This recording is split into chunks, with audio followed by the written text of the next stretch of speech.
Hello, my people. Welcome to today's episode of the Let's Talk About Everything series. It's been an amazing week. We've had great guests, amazing insights, fun episodes. Today, we're taking it up a notch because our guest is a character, an amazing one. I've known him for around 2 years now, and trust me, the valuables, the tangibles that he has to drop, I'm really excited about them. Join me, guys, in welcoming Prince Spitch Nzawumbi. Hi, Spitch. We had to wear our shades today. We just had to be cool like that. Plus, today we are headed to see Boys to Men. Love it. We're reliving our childhood memories. Yes. I remember where I was when those lines were dropped. My first love and my second love. Oh, you remember forever love? I think so. I have a very good memory. I don't think I remember my first love. Well, I had too many, but amazing. So today with Spitch, we're talking about daring to change your life. Now, Spitch moved to Dubai around 2 years ago, and it's been a roller coaster ride. Spitch had a thriving career in media and communications. Well, welcome back. You're still watching Media Monitor. For your views, highly appreciated right here in the show. So please make sure that you go and check our handle. That is at SA Media Monitor. Now, I'm honored to kick off the show with political analyst, Professor Dinyeko Maluleka. And in our Cape Town studios, we're joined by Sowetan editor Mbumelelo Mkhabela. He was being Anderson Cooper, that was Spitch back then in South Africa. From TV, he went to radio, then he went to government to drive media and comms. Then he got an amazing opportunity in Dubai to drive communications for one of the biggest real estate companies in Africa. Second biggest in Africa. That's why I said one of the biggest, so second biggest. Yes, I like that you were very specific. That they moved to Dubai, and it's been an amazing speech. It's almost at 100 million. I think this week we'll probably cross 100 billion. But most important of all, he's made certain life changes that I believe are very powerful and he can share with us. Spitch, how are you doing today? I'm doing great. Tell us about thank you so much. Finally, I make it here. I mean, I always watch your episodes, and it's always great to see you being in conversation with people who are doing amazing things in Dubai. Yes. So I'm great. I'm happy and I'm grateful that you're here as well. Spitch, since I met you over 2 years, one of the most transformative things you've done is change your body. Like, oof. I remember the first time I met you, one of the things I always noticed about you though was your confidence was always strong, was always shining forth. But I think you have lost over 70 plus kgs since I met you. How many kgs have you lost? I stopped counting, but yeah, you're accurate. Amazing. Spitch has lost over 75 kgs. You will see some of the videos in this shoot. How did you do it? Well, firstly, there is no doctor. I just need to put it out there because everybody's probably waiting there with their no. Who's the doctor? When I go to the doctor. Yes. So, I had tried so many times before to lose weight. But I think this time around, what was important for me was the why I'm doing it. Because before it was just for vanity reasons, I just want to lose weight, and then when I'm skinnier, maybe I'm going to feel better. But this time around, it was for health reasons.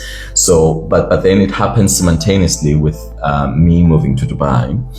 And, having a support structure. I had friends who were rooting for me because I was very clear from the word go that I'm not happy. Also, I think it's important for you to have that conversation with yourself first. To check, am I still happy with myself? Am I happy about certain things? And if you're not, change them. I'm a believer of that if you're not happy about something, change it. Yeah. So I wasn't happy. I knew that I'd hit rock bottom in terms of my image, especially somebody who had been, in media in South Africa since my early 20s. And so you gradually go through the entire process of changing, having highs and lows in front of, the public eye. But for me, it was more for health reasons. I think in around 2021, I had COVID. You remember the pandemic? Yeah, it was horrible. I had it twice as well. Yeah. So when I caught COVID, and I remember going to the doctor, and they said to me, "You're so lucky because usually people your size need to be the nebulizer, and they don't usually make it. We lost a lot of loved ones, but that was not the reasons. I just had to look at many other reasons. Most importantly for me, I think it's because I want to live a quality life, and good quality life, and I want to live longer. Yes, there are no guarantees. It doesn't mean that because you're now skinnier, you're going to live longer.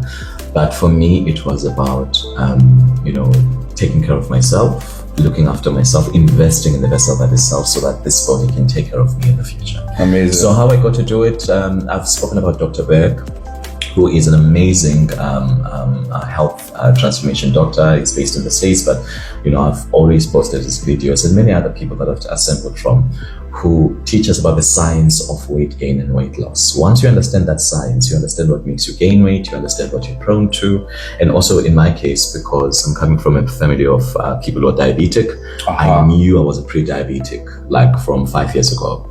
And so I had to ask myself the question, am I going to wait for it to eventually ultimately happen, because it will be a lifestyle related disease? Yeah.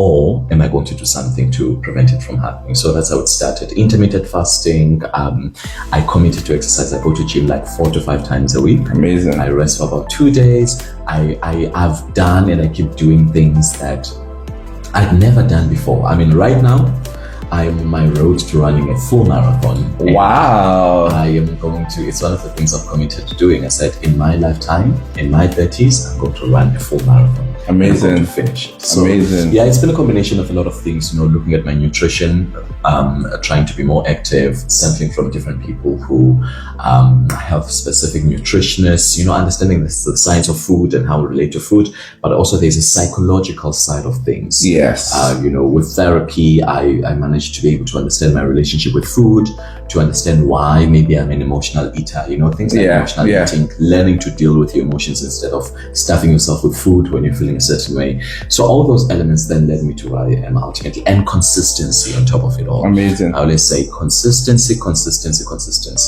If you keep doing, because I once read something back in the day on Twitter, this lady who had lost weight, she said, how I got here, I continued to do what I do. I wanted to see what will happen when I do not stop. And amazing. I think that's my reason as well. Amazing. To see what happens when I do not stop. And I'll never stop. Amazing. One of the quotes I remember from you is when you talked about building an altar for your pain. My friend, actually, a good friend of mine, was a broadcaster as well in South Africa. She spoke about that how we build altars for people. So through therapy, I also learned that a lot of my weight, and I think a lot of people who are obese, because I was morbidly obese, and one of the first things you need to do is to stop being defensive, because I was always defensive around the subject of weight, trigger ready and all of that. So through therapy, then I learned to face myself, interface with parts of myself that I didn't have the courage to face before, right? And so I learned that pain and trauma is a big part of our physical outlook and how we ultimately present our, weight has got a lot to do with the emotions that we don't deal with, you pack emotions, they ultimately control you, and then they lead you to some habits that you eventually lose control of. And so when I heard her say that, it took me back to what my therapist said. He said, she said to me, a lot of the things that you would have dealt with or you should have dealt with are things you packed because maybe of how you were raised, things like you don't talk back, you don't raise your opinions, a lot of things that therapy will teach you about yourself. And also the importance of having a relationship with yourself. But also as a person who lost both my parents at the age of 8, there was a lot of trauma and a lot of pain and, that I had to deal with. But that also I had built altars in me, because I felt this is my pain. I need to, every year I need to have a memorabilia of, this date and what it meant and what it did and all of that. So I needed to dismantle those altars so that I can live freely and I can define myself outside of my pain. And so therapy then helps you with that. And amazing. Whether you believe it or not, your weight, a lot of obese people are people who do not deal with their emotions. I'm not saying all, please. I don't know out of context. But a lot, once you deal with the emotional and the mental and the psychological part of your being, then it's easier for you to apply in the physical. Amazing. Oof, those were powerful, packed words. I like how you've gone from topic to topic. One thing I want to talk about as well is your transition to Dubai real estate. Just looking at your life, I feel like if tomorrow you told me you wanted to become something else, it is possible. You have shown that you are able to move from thing to thing. What would you say, how has the transition to Dubai real estate been? So firstly, I'm a big believer of evolving. I don't believe in this lifetime I'm called to be one thing You know, if you were a teacher, you'll be a teacher till you die. Yeah. You know, I always feel like people who do that are people who are scared to try new things. They're controlled by the fear of the unknown. I had been in conversation with myself for a couple of years. I think having built a brand in the media space in South Africa, I wanted a new challenge. You know, I wanted something completely different. I wanted to be in a new environment. And what better place but Dubai, with over 150 nationalities, melting pot of all these nationalities. And, you know, to be able to learn about one person everybody's from somewhere in Dubai. 90% of the population are expats. Real estate, though, came as a surprise, you know, to me. I know you started out in the media and comms side. But yeah, now you're more in definitely, because I'm a media and comms and marketing person. And then I think actually when I started in the company that I'm in, my leader was very specific. You know, she said, "I think you would do so well in sales." I said, "In sales? I've never sold a lollipop in my life. What do you mean I'm going to sell a mansion?" And I think once you start to see how, you know, obviously with all the work and the hard work and the dedication, once you see how real estate can reward your hard work, yes, then, you know, you definitely throw yourself in. But it's not just about that. I think it's also understanding the industry and how it operates. Because if you don't know what you're selling, you won't be able to pitch it to the next person. Very true. And so, you know, now I'm in a space where I'm like, yeah, content marketing, but let's talk about sales. That's right. I love a it. house to sell to you. Let me tell you about our inventory. Yes. So I'm doing sales now, and I love it so much. And it's the change I wanted. I wanted a new challenge. I wanted to try new things. I wanted to learn new things and discover new abilities in myself, because you only realize, or you discover new abilities about yourself when you try new things that you've never tried before. And then you realize, oh, I can actually play soccer. Yes. I thought I was a swimmer all my life. Yes. You know, things like that. So real estate is amazing. So Dubai versus Joburg versus Cape Town. What would you say are some of the allures of Dubai? Well, because I see a lot of South Africans are moving to Dubai at the moment. What is attracting them? And over the past 2 years, what have you seen in Dubai that's most attractive? I think Dubai presents room for opportunity, you know, for everybody. Also, it's fair game. I like environments that will reward you on merit. Amazing. And not on the color of your skin, just because I've got a lot of melanin or less melanin, just because I've got coarse hair or long hair, just because, you know, race and other elements are not the primary determinators of you getting opportunities. Yes, I love that. And so I think that's what Dubai presents. And the fact that it is multicultural, it's multinational, it is cosmopolitan. Yeah. You know, all these elements then contribute to a thriving environment that one would seek when they are looking for an environment that they're going to, you know, grow in, establish new things, businesses booming in Dubai. Yeah. As competitive as it is, but it also, there's that oomph it gives you, you know, that drive as a person who's starting out in a new industry or who wants to try new things. Also, it presents new opportunities to people who want to evolve and rebrand, you know, and try new things, because you're in a new environment and, you know, there are opportunities for almost every single thing that you want to do. Amazing. So I think that's what attracts people to that, and it's to Dubai. It's the same thing I always say about Johannesburg in South Africa. People labor migration back in the day was a thing, obviously because of the gold mines and the mining industry in Transvaal at the time, which is Gauteng later and whatnot. Joburg predominantly was known for that. You know, men left their homes to go and dig gold, and the richest gold mine in South Africa, which is Sentin, is in Johannesburg. And so that alone already paints a picture of, you know, the plenty of opportunities that are there, especially for people of color like us.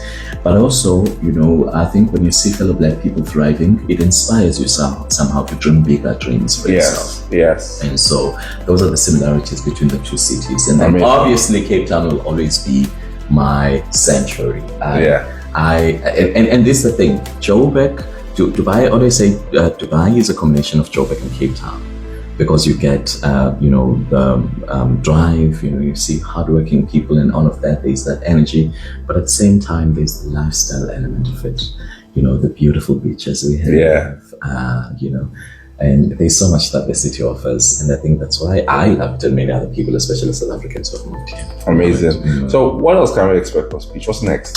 Sure, there's so much coming for Spitch, né? Without really jinxing. Yeah. Believe don't say things before they happen. Yeah. But there's so much that I still want to do. Like you said, in South Africa, there's so many things that I used to do in the media space. There's still work that I'm going to do in the media space. In real estate, there's still a lot of things that I want to do as well. I want to really build a solid brand of myself. And business as well. I've got business aspirations as well on the side. And again, going back to my point about Dubai being a thriving environment for that, for every Black person, especially I'll be very particular about us being Black people from Africa. It presents you an opportunity to try things. There are events where you find investors who are actively pursuing and looking for entrepreneurs, for businesses they can invest in. So there's so much more coming up. I'm a writer, I'm a creative, I'm an orator. And so there's also creative work that I'm going to put together somehow. The format is not yet clear, but eventually it will happen. Amazing. There are books I'm yet to write. There's so much more coming up. Amazing. Okay. A final word for people that are looking to change their life, whether it's regards to weight, whether it's regards to career. Yeah. Just that. Amazing. Whatever, change is up to you. Nobody's going to come and save you. Nobody's coming to save you. That's another thing we need to preach. Yeah.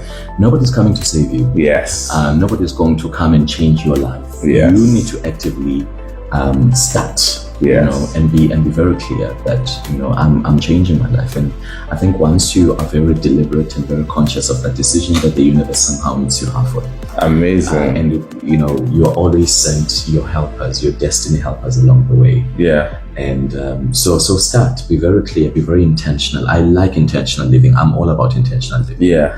I don't do things because they're fashionable to do or they're trendy. I always do, or I commit myself to things that I'm intentional about because I know where they're going to go and what they're going to lead to. So if anyone is watching this and they feel stuck, because I've been there where you feel like, so much is happening in my life. Like there's activity, but I feel like I'm in stale water. I'm not moving ahead. Yes. Just actively start. Also, do not be scared to take risks. Yes. Because you'll never know until or unless you try. Amazing. Oof, thank you so much, Spitch. I feel like you've left us with so many nuggets.